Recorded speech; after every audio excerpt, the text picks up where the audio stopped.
গত কয়েক মাসে বাংলাদেশে ভারত বিরোধিতা যে একেবারে চরমে ছিল সেটা কিন্তু কারোর অজানা নয়।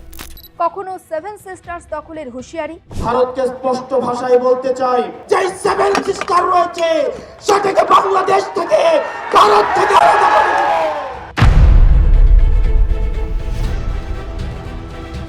কখনো আবার কলকাতা দখলের ফাঁকা আওয়াজ। আমরা বলে দিচ্ছি 4 দিনের মধ্যে আমরা কলকাতা দখল করে নেব। 4 দিনের মধ্যে আমরা কলকাতা দখল করে নেব। এরকম নানান রঙ্গ পদ্মাপাড়ে দেখেছে বিশ্ববাসী। মৌলবাদের আগুনে সংখ্যালঘুদের হত্যা, অতিরিক্ত পাকিস্তান প্রীতি, কত কিছুই না হয়েছে এই কয়েক মাসে পদ্মাপাড়ে, সেটা আমি আপনি প্রত্যেকে কম বেশি জানি। এখন প্রশ্ন হচ্ছে, সব বাধা অবশেষে পেরিয়ে গণতন্ত্রের সোজা পথে কি হাঁটবে বাংলাদেশ? ফিরবে কি দিল্লি ঢাকার অতীতের উষ্ণ বন্ধুত্ব? ইঙ্গিত কিন্তু মিলছে, দেখুন কিভাবে। শুক্রবারে নির্বাচনে জয়ের পর বিএনপি চেয়ারম্যান তারেক রহমানকে অভিনন্দন জানিয়েছিলেন প্রধানমন্ত্রী নরেন্দ্র মোদী। এবার পাল্টা সৌজন্যতা দেখিয়ে ধন্যবাদ জানিয়ে বন্ধুত্বের হাত বাড়ালো তারেকের দল। বিএনপির পাঠানো অভিনন্দন বার্তায় বলা হয়েছে, আমরাও আমাদের দলের পক্ষ থেকে নরেন্দ্র মোদীকে ধন্যবাদ জানাচ্ছি। আমরা বিশ্বাস করি তারেক রহমানের নেতৃত্বে দুই দেশের সম্পর্ক এবং দুই দেশের জনগণের মধ্যে যে পারস্পরিক একটা বন্ধুত্বের সম্পর্ক ছিল সেটা আরও সুদৃঢ় হবে। তাহলে প্রধানমন্ত্রী হিসাবে শপথ নেওয়ার পর তারেক রহমান কি প্রথম ভারত সফরে আসবেন? এই প্রশ্নটা অযৌক্তিক নয়। দেখুন, উপমহাদেশে একটা ট্রেন্ড রয়েছে, বা উপমহাদেশের রাজনীতির একটা ট্রেন্ড হচ্ছে ভোটে জেতার পরে আপনি প্রথম কোন দেশ সফরে যাবেন তা দিয়েই সেই ব্যক্তির রাজনৈতিক ভবিষ্যৎ মাপা হয়। তারেক রহমান বাংলাদেশে প্রধানমন্ত্রী হওয়ার মানে হচ্ছে বাংলাদেশে পাকিস্তান যে নৈরাজ্যের একটা উত্থান ঘটাতে চাইছিল তা কিছুটা ব্যাকফুটে চলে গেল। প্রচুর অর্থ ব্যয় করে প্রচারের পরেও জামাত শেষ পর্যন্ত সংখ্যাগরিষ্ঠতা পেল না। হয়তো জামাত বেশ কিছু আসনে পুনর্নির্বাচন চাইলেও চাইতে পারে। যদি তাদের দাবি পূরণ না হয় তাহলে সংসদ বয়কটের পথেও হয়তো তারা হাঁটতে পারে, এমন কানাঘুষোও শোনা যাচ্ছে। তবে ভোটের ফলাফলের পরে এটা পরিষ্কার হয়েছে, জামাত ও এনসিপি জোটকে চায় না বাংলাদেশের মানুষ। কেন তারা চায় না, পরপর বলবো। বাংলাদেশে যারা ভারত বিরোধী কথা বলে গত কয়েক মাসে বাজার গরম করে রেখেছিলেন, তারা সবাই ভোটে হেরে গিয়েছেন। হাসনাত আব্দুল্লাহ বা নাহিদ ইসলাম ভোটে জিতেছেন বটে, কিন্তু হাসনাত আব্দুল্লাহকে জেতাতে গিয়ে বিরোধী প্রার্থীকে মোটামুটি নির্বাচন থেকে একেবারে সরিয়ে দিতে হয়েছে জামাতকে। তবে তারেক রহমান তার চারপাশে যাদের পাবেন তারা যে খুব একটা ভারত বিরোধী তা কিন্তু নয়। এই যেমন ধরুন ফজলুর রহমান, বিএনপির কেন্দ্রীয় কমিটির সদস্য, যিনি মুক্তিযুদ্ধের সপক্ষে কথা বলার জন্য যার বাড়িতে বিক্ষোভ দেখিয়েছিল এনসিপির সমর্থকরা, যাকে ডিম ছুঁড়ে মারাও হয়েছিল, সেই 80 পেরোনো নেতা কিন্তু কিশোরগঞ্জ থেকে জিতে গিয়েছেন। তারেক রহমান নিজেও মুক্তিযুদ্ধের চেতনার কথা বলেন সবসময়, ফলে তারেক রহমানের চারপাশে বেশ ভালো বন্ধুই তিনি পাচ্ছেন।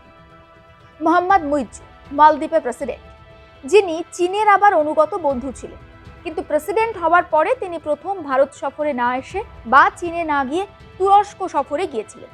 কিন্তু এটা আবারও বলতে হচ্ছে, উপমহাদেশের রাজনীতির ট্রেন্ড ভোটে জেতার পরে আপনি কোন দেশে প্রথম সফরে যাবেন তা দিয়েই কিন্তু সেই ব্যক্তির বা ওই রাজনৈতিক ব্যক্তির তার রাজনৈতিক ভবিষ্যৎটা মাপা হয়।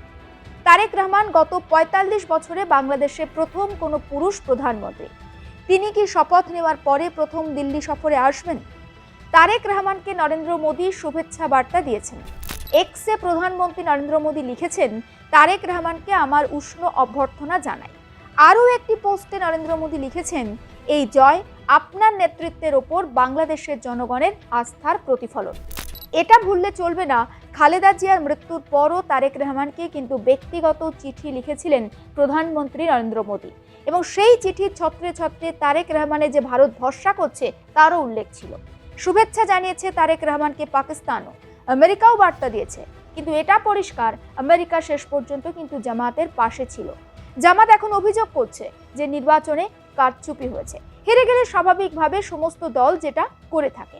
তবে বাস্তব হলো, মৌলবাদের জনক জামাতকে পিছনে ফেলে ক্ষমতায় এসেছে দীর্ঘদিন পরে বিএনপি। নতুন করে গণতান্ত্রিক বাংলাদেশের স্বপ্ন দেখতে শুরু করেছে সেখানকার জনগণ। ঠিক এই পরিস্থিতিতে বিএনপির তরফে ভারতের সঙ্গে একটা সুসম্পর্কের বার্তা দেওয়া দিল্লির জন্য যেমন একটা আশার আলো, ঠিক অন্যদিকে পাকিস্তানের জন্য একটা অশনি সংকেত বলতেই পারেন। এটা ভুললে চলবে না, নির্বাচনের আগে জামাতের সঙ্গে ভাব হয়েছিল আইএসআই এর। সেই জামাতের ভোটে হেরে যাওয়া মানে বাংলাদেশকে দাবার বোড়ে হিসাবে ব্যবহার করে ভারতকে অশান্ত করার যে একটা পাক ষড়যন্ত্র তৈরি হচ্ছিল, সেটা একটা বড় ধাক্কা খেল বাংলাদেশে। বা বাংলাদেশ অন্তত এই ভোটের মাধ্যমে সেদেশের জনগণ এটা প্রমাণ করলো এখনো বাংলাদেশের মানুষজন রবীন্দ্রনাথের গান গাইতে চায়, মুক্ত চিন্তায় তারা বাঁচতে চায়। আর সেজন্যই তারা জামাতকে ব্যাকফুটে ফেলে বিএনপিকে ক্ষমতায় নিয়ে এসেছে। আরও একটা বিষয়, বিএনপির উত্থানের পিছনে আওয়ামী লীগের কতটা সমর্থন রয়েছে একটা উদাহরণ দিচ্ছি, তাহলেই বুঝতে পারবেন। ঢাকা ৮ আসনে মোট ভোটার 2,75,000, কিন্তু সেখানে ভোট পড়েছে অর্ধেকেরও কম। বাংলাদেশের সব মিলিয়ে ভোট পড়েছে 60%, মানে 40% মানুষ ভোটদান থেকে বিরত থেকেছেন। ফলে যদি এটা ধরে নেওয়া যায় দেশ ছাড়ার পরেও শেখ হাসিনার পিছনে এখনো পর্যন্ত সে দেশের 40% বেশি মানুষের সমর্থন রয়েছে, খুব একটা ভুল হবে না। শেখ হাসিনা আওয়ামী লীগ সমর্থকদের জন্য ভোট বয়কটের যে ডাক দিয়েছিলেন সেটা একটা ফ্যাক্টর হয়েছে, যেভাবে ফ্যাক্টর হয়েছে জামাতের মহিলাদের বিরুদ্ধে কথা বলা। যতই জামাতের আমির ডক্টর শফিকুর রহমান তিনি বলুন না কেন তার এক্স অ্যাকাউন্ট বা এক্স হ্যান্ডেল হ্যাক হয়েছে, কিন্তু তার এক্স অ্যাকাউন্ট থেকে যেভাবে কর্মজীবী মহিলাদের সম্পর্কে কুরুচিকর মন্তব্য, খারাপ মন্তব্য করা হয়েছিল, তা বাংলাদেশের মহিলাদেরকে একজোট করেছে এবং সেই একজোটেরই প্রতিফলন কিন্তু হয়েছে বিএনপির ভোট বক্সে। তাই জামাতের সঙ্গে বাংলাদেশের যে সুসম্পর্ক, তারা সমঝোতা করে সরকার চালাবে কিনা, কারণ এই মুহূর্তে জামাত বাংলাদেশের প্রধান বিরোধী আসনে, সেটা বলতে হচ্ছে। অন্যদিকে তারেক রহমান প্রথম ভারত সফরে আসবেন কিনা সেটাও নজর থাকবে। আর আপনি নজর রাখবেন আর প্লাস নিউজ।